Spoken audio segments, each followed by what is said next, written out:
Hello everyone, my name is Dr. Varun Katyal. I'm a celebrity nutritionist and wellness expert, and I would first of all sincerely like to thank Wonder Woman Connect for giving me this amazing opportunity to interact with all of you.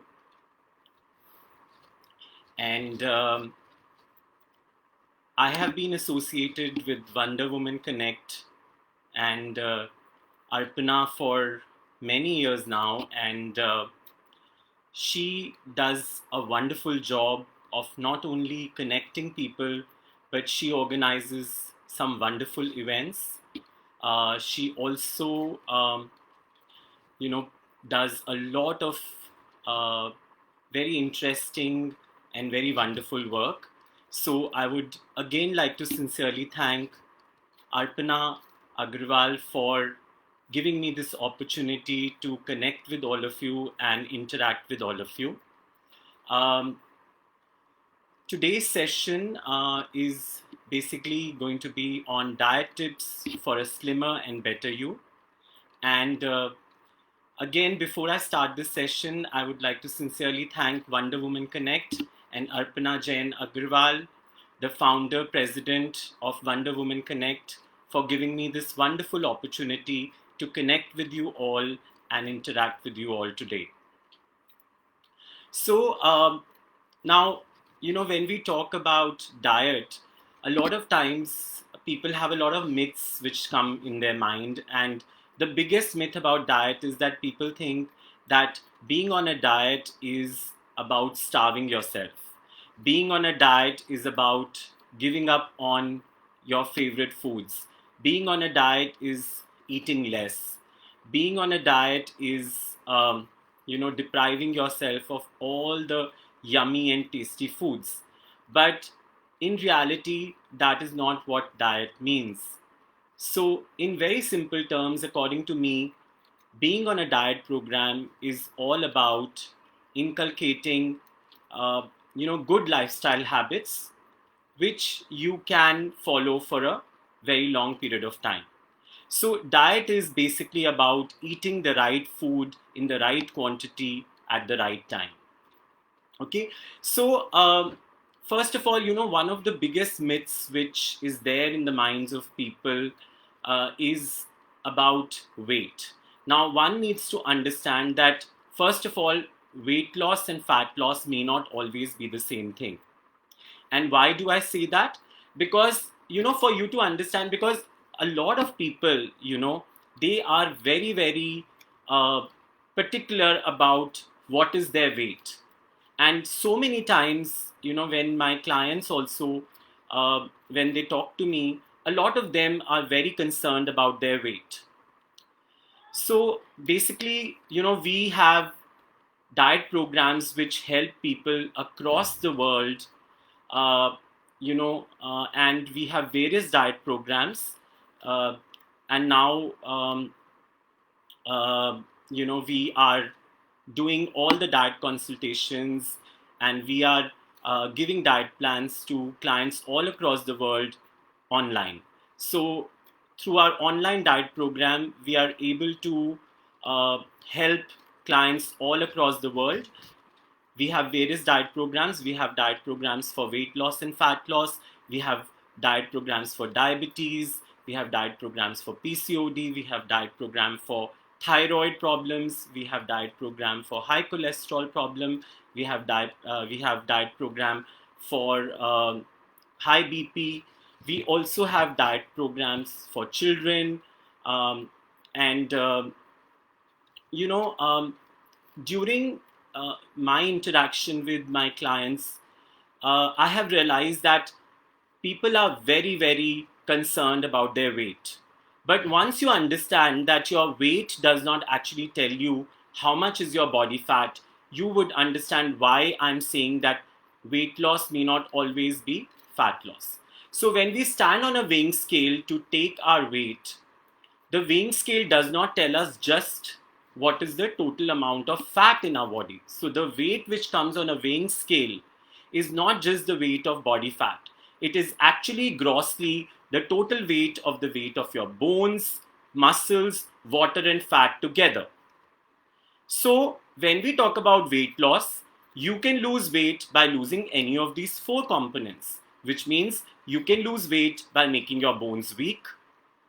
You can lose weight by having weaker muscles or losing muscle mass. You can lose weight by losing water from the body. And you can also lose weight by losing fat from the body. So, all weight loss may not always be fat loss. Now, I'll explain you this by giving you certain examples. Now, uh, for example, a lot of times people tell me, and a lot of times, a lot of my clients also tell me that when they eat a meal, like say dinner from outside, the next day when they check their weight is usually up by 1 to 1.5 kgs, and they get very, very worried that how come in one night I gained 1 to 1.5 kgs of weight. Now, please remember that you cannot gain 1 to 1.5 kgs of fat in a night or in a day, and you cannot lose 1 to 1.5 kgs of fat in a day. So, these fluctuations of weight on a daily basis are usually due to water loss or water gain.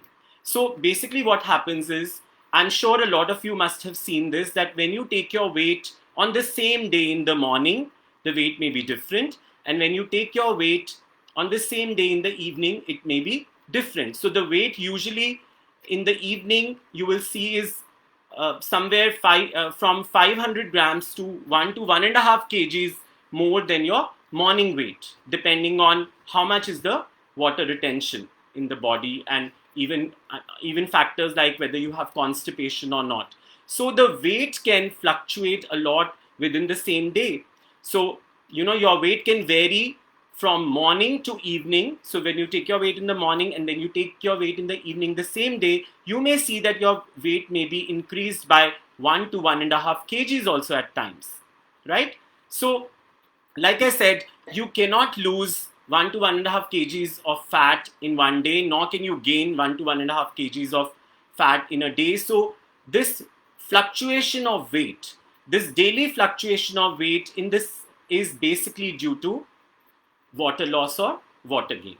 So this is very important to understand, that the daily fluctuation in weight mostly is due to water retention or water loss.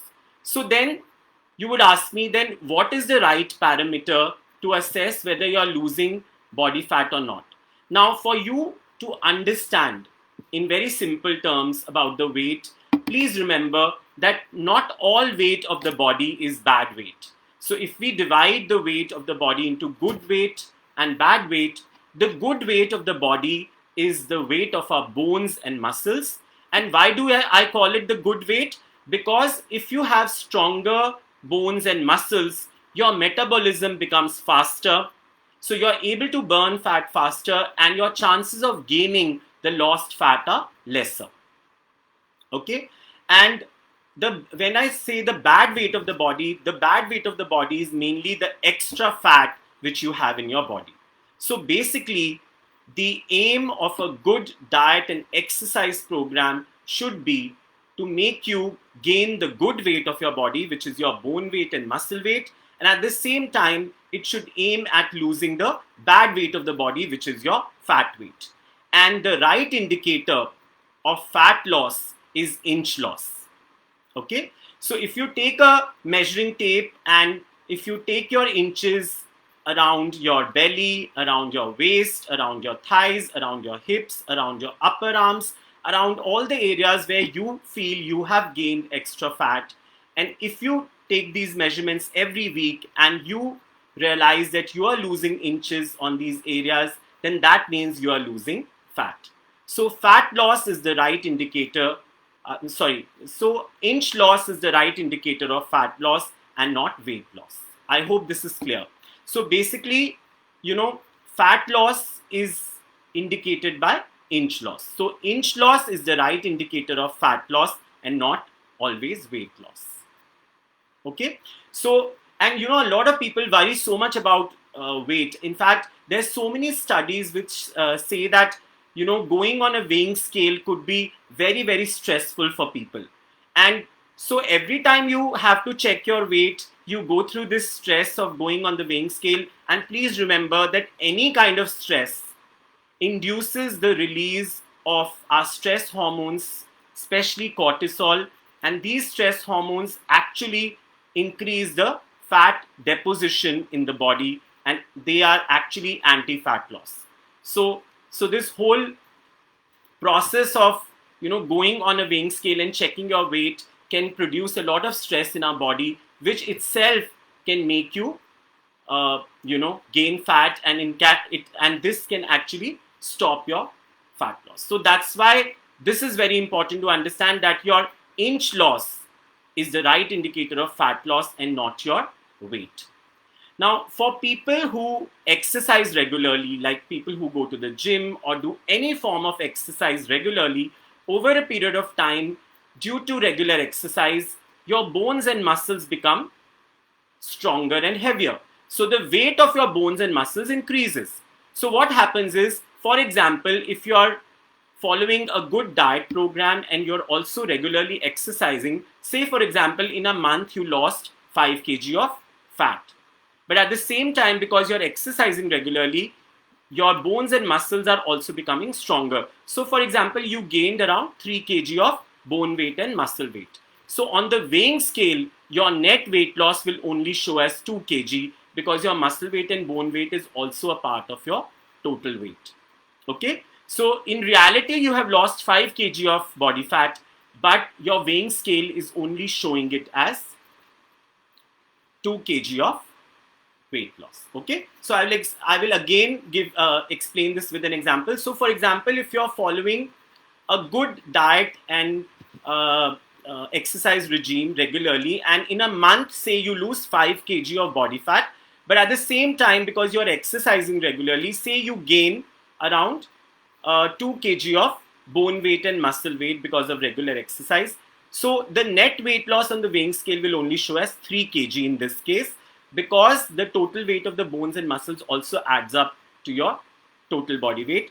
But in reality, you have actually lost 5 kg of body fat. So that's why weight is not the right indicator to tell you whether you're losing fat or not always. Okay, so inch loss is the right indicator of fat loss, and that is very, very important for all of you to understand. Okay, so in case you have any questions, you can keep sending your questions, and I'll try my best to answer all of them.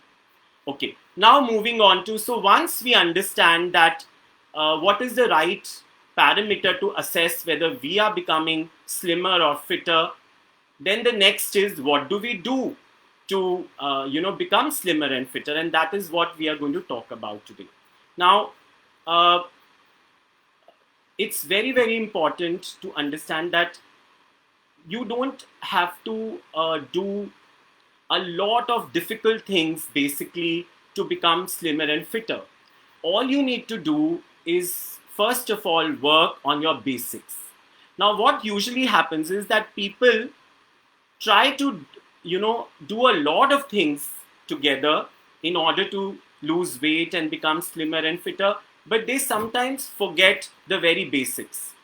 So let's talk about some of the basics which a lot of people don't do right. And the first basic is chewing your food properly.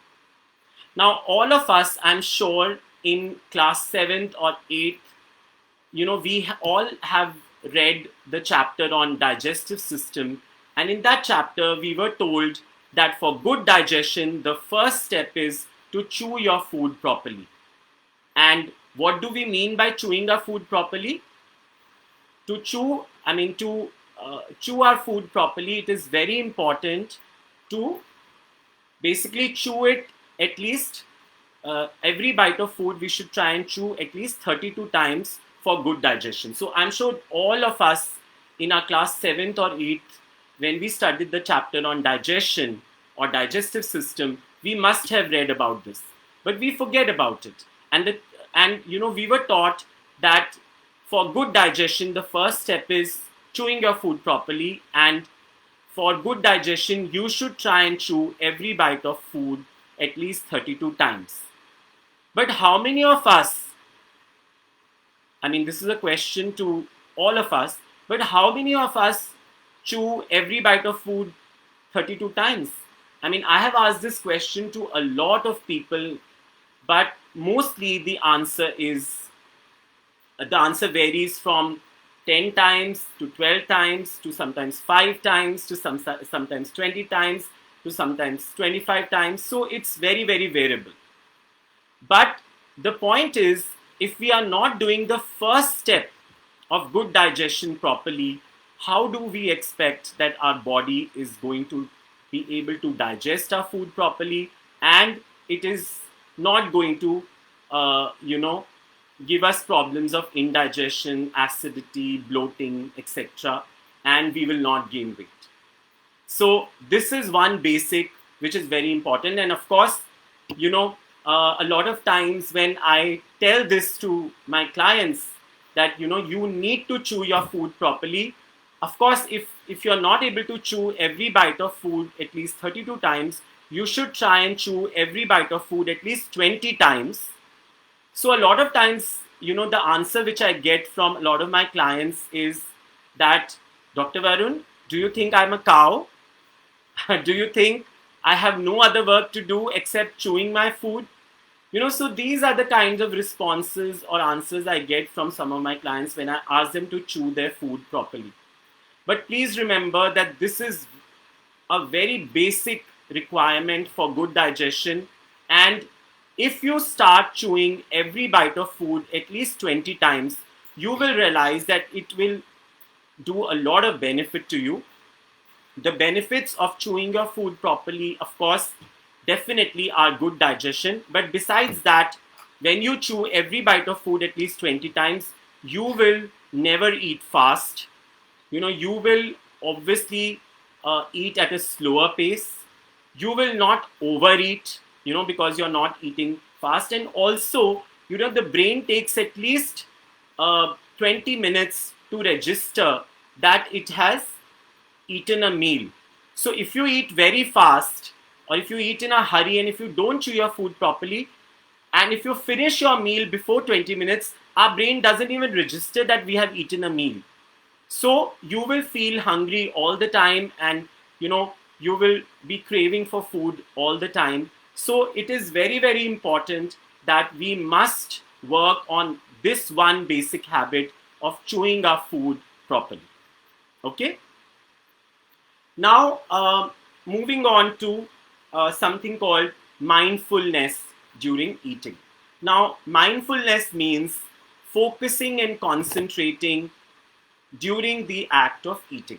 Now, one very common example of unmindful eating is when we go to watch a movie, or when we are watching something on Netflix, or when we are watching something on YouTube, or when we are watching a movie. A lot of times, we keep eating things, and we don't realize that sometimes while watching a movie, or watching Netflix, or watching YouTube, or watching any video, we sometimes end up eating the whole packet of whatever we are eating, and then still we feel hungry. So, like for example, I'll tell you. So a lot of times, when few people, a lot of times when you go to the cinema hall and you buy a big, tub of popcorn all by yourself, and you keep eating the popcorn while you are watching the movie, and you are not sharing that popcorn with anyone. By the intermission, you realize that you have completely finished the entire, tub of popcorn all by yourself. And then during the intermission, you are still hungry and you want to eat something. So this is a very, very common example of unmindful eating. So because you were not focusing on the act of eating, and you were, focusing on the movie, obviously your brain did not register that you have eaten something. And even after eating a whole tub of popcorn, you still are feeling hungry. So this is a very, very, important issue which a lot of us face in today's life, because we have so many distractions and so many gadgets all around us. So in fact, nowadays, a lot of people, especially enroll themselves into mindfulness programs and mindfulness courses to learn the act of being mindful of concentrating and focusing at whatever they are doing in the present. So that's very important when it comes to eating food also. So three very, very simple and important tips for being more mindful while you are eating are: number one, whenever you are eating, please sit at a particular place. Don't keep moving or walking around while eating. Secondly, switch off all your gadgets or stay away from all the gadgets. Do gadget free eating, which means when you are eating, don't look at your phone, or don't look at the screen of the television, or don't look at any video. Just focus completely on the act of eating. And third is, concentrate while you are eating. Count how many times you are chewing every bite of food. Try and chew every bite of food at least 20 times, and you will see that will make a big difference, not only in your digestion, but also you will see that you will not overeat, and you will also in the process start becoming more slimmer, fitter, and healthier. Okay, so this is very, very important. Mindful eating is extremely important, and these were the three tips which I gave you for mindful eating, which are very simple. And if you do mindful eating, it can give you a lot of benefits. Okay, all right, now moving to what else can you do to become slimmer and fitter. Now, first of all, one very easy tip and very simple tip is, you should try and drink at least 1 to 2 glasses of hot water every day. There are a lot of studies to show that hot water increases the metabolism of the body and it helps in fat loss. So it's a very, very simple tip to increase your metabolism and to help in faster fat loss. Okay, so this is important. You should try and drink 1 to 2 glasses of hot water every day, because this helps to increase your metabolism and this helps in faster fat loss. Okay, now the next thing which you can do, of course, there are many tips. I mean, there are so many diet tips on helping you becoming slimmer and fitter, but today I'm talking more from the basics, because I completely believe that if you work on your basics of eating right, then it becomes much easier for you to lose the extra fat you have in the body, and it also helps you to become fitter, healthier, and slimmer. Okay, so the next is, of course, the controlling the portion size. Now, a lot of times people feel that if a particular food is healthy, they can eat as much of it as they want, but that's not true. Please remember that in diet and nutrition, I totally believe that in diet and nutrition, what always works is moderation. Okay, so if you eat whatever food you're eating in moderation, most of the times you will not go wrong. Okay, so this is very important. I'll repeat, I completely believe that in diet and nutrition, moderation is very important. Okay, so when you're eating any food, don't eat excess of it. Always control your portion sizes, and that will definitely help you to uh, become slimmer and fitter. Okay, now another thing is that always you must listen to your body. A lot of times my clients ask me, Dr. Varun, should I eat this? Will this food help me in faster fat loss? Would this food help me in losing weight faster? Please remember that definitely there are certain foods which can help you to increase your metabolism, and there are certain foods which can help in faster fat loss and weight loss, but everyone's body is different. So you need to learn to listen to your own body. So one food which may suit one person and may actually be beneficial to one person may not suit the other person, because everyone's body is different and unique. So you need to learn to listen to your own body. That's very, very important, because your body gives you a lot of signs whether a particular food is suiting you or not. I'll give you a few examples. So, the signs of a particular food suiting someone are that after eating that food, they feel lighter, they usually feel more energetic, they don't feel heavy, they don't feel bloated, they feel good about it, and after eating that food they feel lighter, more energetic, and happier and good.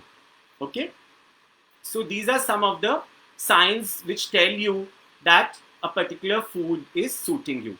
And the signs which tell you that a particular food is not suiting you is that after eating that food, you may feel heavy, you may feel bloated, you may feel lethargic, you may feel dull, you may feel constipated, and you may also sometimes get certain kinds of allergies, and you may feel very, very low and bloated and heavy after eating those foods. So these are some of the signs that a particular food is not suiting you. Okay, so you must always listen to your body, and that is very, very important, because your body gives you a lot of signs to tell you whether a particular food is suiting you or not. Okay, now coming to a lot of crash diets. Now a lot of people think that by skipping meals or by eating less food, they will be able to lose weight faster and they'll get faster results. But please remember that, by doing crash dieting, you may be able to get good results in the short term. But, a lot of times you will see that those results are not very sustainable, which means the moment you get back to your regular routine, a lot of times you will gain back whatever you have lost. Okay, so definitely being disciplined is very important whenever you are trying to follow a diet and exercise regime. But starving yourself is not a good idea, because see, our body needs a lot of different nutrients for different functions. So depriving the body of certain foods or depriving the body of certain nutrients could in the long term be very, very detrimental or harmful for you. So I always feel that of course you can definitely try and make certain changes in your diet, but you should not completely starve yourself, which means it should not be that you're not eating breakfast at all, or you're not eating lunch at all, or you're skipping your breakfast and lunch totally, or you're skipping your dinner completely. So rather than completely skipping meals or totally starving yourself and not eating enough and eating very less, it is better to follow a balanced approach. Of course, there are different protocols. One particular method which I find very, very scientific and very helpful, and which has helped a lot of my clients in becoming slimmer and fitter, is definitely intermittent fasting. Now, intermittent fasting is a very, very scientific procedure, and if intermittent fasting is done in the right way, under the right supervision, it can definitely help one to not only become slimmer and fitter, but it can also have a lot of health benefits. But please remember that intermittent fasting is only beneficial if it is done the right way and if it is done under supervision. Now, there are different protocols of intermittent fasting which are there, and people talk about the 16:8 ratio, which means eat only during the window period of 8 hours and then fast for 16 hours, and there are some other protocols also. But please remember, everyone's body is different, everyone's body is unique, so there is no one particular protocol or one fixed protocol which will work for everyone. You need to be conscious of listening to your body. Sometimes we have seen that there are clients who find doing a 12-hour intermittent fasting very difficult, and it doesn't suit them. And there are clients who are very easily able to do a 15 to 16 hour intermittent fasting. Okay, so everyone's body is different. everyone's body is unique, so you need to listen to your body, and you should always try and follow the right kind of protocol of intermittent fasting which is suiting you. And you should always try and do intermittent fasting under supervision. uh, Now, also, one of the ways which can definitely help someone in losing weight and fat faster is to kind of reduce the consumption or avoid the consumption of grains like wheat, rice, uh, and other grains in dinner. So this is one method which definitely has helped a lot of people in losing weight and fat faster. So rather than not having dinner, obviously it is much better to eat something else. Like, for example, rather than eating roti, dal and sabzi in dinner, or roti, chicken and sabzi in dinner, you can have just chicken and sabzi in dinner, or sabzi and dal in dinner, and skip the roti or the rice in dinner. So that is definitely one of the ways which can help you to lose fat faster. But like I said, everyone's body is different, so you need to listen to your own body, and you must understand that this particular method should suit you and should work for you. Okay? See, rather than, and also I usually suggest my clients that if you want to eat lighter, then don't have a light breakfast or a light lunch. It is better to have a light dinner, because usually our metabolism is slowest at night. So if you want to have one light meal out of lunch, dinner, and breakfast, dinner should ideally be the lightest meal. But like I said, everyone's body is different. So you need to see what works for you and what suits you the best. Okay. Now, also, it's very, very important, which I truly believe is that it is very important to eat local food and seasonal food. Okay. So rather than focusing on eating exotic foods and foods which don't grow locally, it is always better to eat local foods and seasonal foods. Okay. So this is very important, because this has a lot of benefits in terms of your health, and it is also very beneficial for the environment, and it is also very beneficial for the ecology. Okay. So it is very, very important to eat local foods and seasonal foods. And there is a term in nutrition which is called food miles. And food miles means that the larger a food travels, the larger the distance food travels from its site of origin to come to your plate, the farther your tummy goes away from your spine. Which means that if you eat a lot of foods which don't grow locally and which grow in very, very far off places, then it is very unhealthy, and it may cause a lot of increase in your belly fat. Okay. So in a nutshell, it basically tells you that local foods and seasonal foods are very healthy. And if you don't eat local foods and seasonal foods, and if you eat foods which grow very far from you, it can be unhealthy for your body. Okay. So that's very important. Again, don't give up completely on your favorite foods. It is okay to maybe have one cheat meal or two cheat meals in a week. I'm not very much in favor of a cheat day, but it's okay to have one cheat meal or two cheat meals in a week. And in that cheat meal, you can eat what you like eating and whatever are your favorite foods. But whenever you're having a cheat meal, enjoy it. Eat, eat it with all your senses. Focus on that food. Enjoy the fragrance and the aroma of that food. Enjoy the taste of that food, and eat guilt-free. Don't be guilty about eating your favorite foods. A lot of people have cheat meals, but inside them they feel very guilty about it. And guilt itself is not a good emotion to have in your body. So if you're eating your cheat meal, obviously you have planned it properly, you have been disciplined the whole week.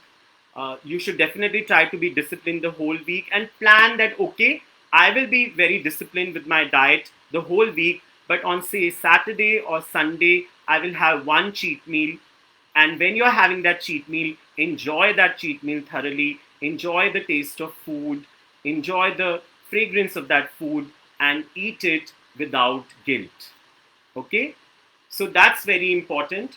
And also, it is very, very important to understand. Now, there is a lot of times, there is a myth in the minds of people that there are certain foods which are very fattening, like, for example, banana.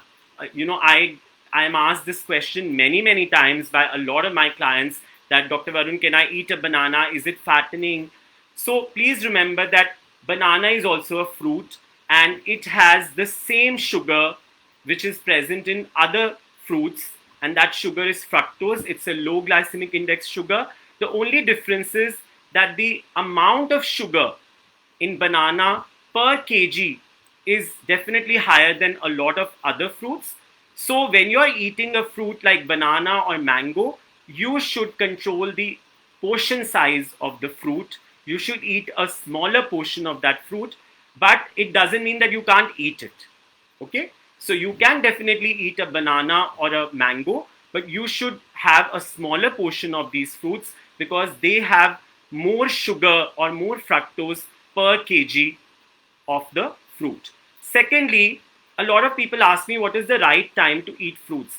Please remember, the best time to eat fruits is either as the first meal of the day in the morning, or as a snack between your breakfast and lunch, or your lunch and dinner. But there should be a gap of at least 1.5 to 2 hours between eating the fruit and your last meal, which is your breakfast or lunch or dinner. Because please remember that fruits also have sugar, though it's a low glycemic sugar, which is fructose. But if you have had a full meal like a lunch or a breakfast, and if you eat a fruit also immediately after that, or give a very small gap between your breakfast and the fruit, or your lunch and the fruit, or your dinner and the fruit, so the fruit sugar will get converted to fat in the body because you already have eaten a proper full meal, and your body has got all the calories it needed that time. So whatever extra calories you are going to give it through the fruit sugar will get converted to fat. Okay, so that's important. Also, right now I'm going to quickly talk about one very important topic, which is especially very important nowadays, which is immunity boosting foods. Now, please remember that our immunity is our first line defense against the external, agents like bacteria, viruses, and any, foreign substances which can be harmful for our body. So, our immune system basically does a very important role, and this very important role of our immune system is to protect us from harmful agents like the bacteria, viruses, and other agents. Okay, so that's why having a strong immune system is definitely important. And there are certain foods which can help in boosting your immunity, and these immunity boosting foods I'm going to talk about. Now, first and foremost, uh, one very, very important immunity boosting food is haldi wala doodh or turmeric milk. Now, haldi wala doodh or turmeric milk, has been given to us for years by our grandmothers and our mothers. And this haldi wala doodh or turmeric milk is a great immunity boosting food. So definitely you should have haldi wala doodh or turmeric milk because it is a great immunity boosting food. Besides this, foods which are rich in vitamin C, like citrus fruits like oranges, lemons, strawberries, kiwis, amla, then vegetables like red bell peppers, broccoli. They are all also very good immunity boosting foods. Okay. Besides this, ginger and garlic have immunity boosting properties, so they are also good immunity boosting foods. Green tea is another very important immunity boosting foods. Almonds or badam are also great immunity boosting foods. Besides this, sunflower seeds are also great immunity boosting foods. Now, there are also certain spices like turmeric, cumin, coriander, and garlic, which also are basically immunity boosting foods. So, besides this, you know, if you are someone who eats fish, then oily fish like salmon and tuna also are immunity boosting foods. So these are some examples of immunity boosting foods, though there are a lot of immunity boosting foods, but I was just telling you about some important immunity boosting foods which can be helpful for you. Okay, so there are many immunity boosting foods, but I have told you about a few important immunity boosting foods. Okay, I'm just going to check if there are any more questions. Okay.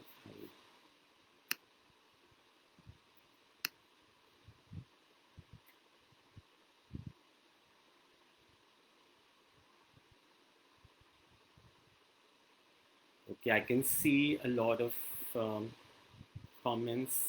Thank you very much. Thank you all very much for some lovely feedback. Thank you so much, all of you, for such wonderful comments.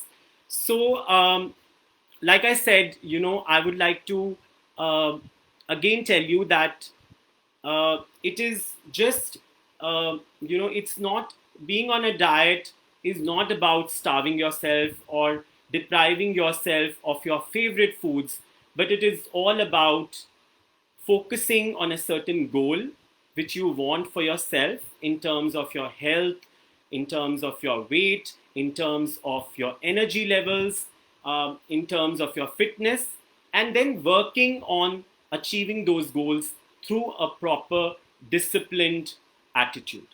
And it should be a balanced approach. You should enjoy this process, you should enjoy this journey, and always remember that it is not just about being a certain weight, or it's not just about fitting into a certain size of clothes. It is also about how energetic you feel, how fresh you feel when you get up in the morning, how happy you feel uh, in your body, how light you feel in your body, how healthy and fit you feel in your body, how happy you feel about yourself and your body. So, this is very important. And whenever you are following a diet program, always remember it is always good to follow a balanced approach. You should definitely not go in for fads. You should not follow fad diets or starvation diets. You should always follow a balanced approach.